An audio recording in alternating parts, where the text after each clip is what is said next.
नमस्कार मित्रांनो, मी आलो आहे आज गोव्यातील मंगोशी येथे मंगोशी टेम्पलला. मंगेश बाबांचं इथं मंदिर आहे, लय मोठं. तुम्ही बघू शकता मित्रांनो.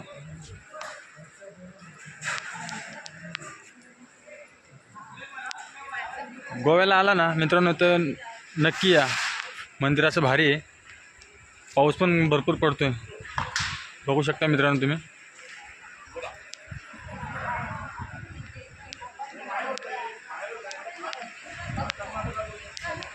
गोव्यापासून हे मंगोशी 40 ते 50 किलोमीटर अंतरावर आहे.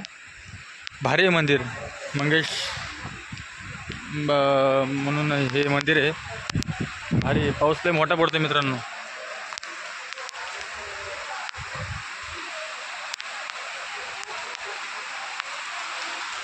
मंदिर बघा बरंच मोठं आहे. पाऊस लय जोरात चालू झाला मित्रांनो. व्हिडिओच्या नादात भिजलं सगळं. बघा मित्रांनो.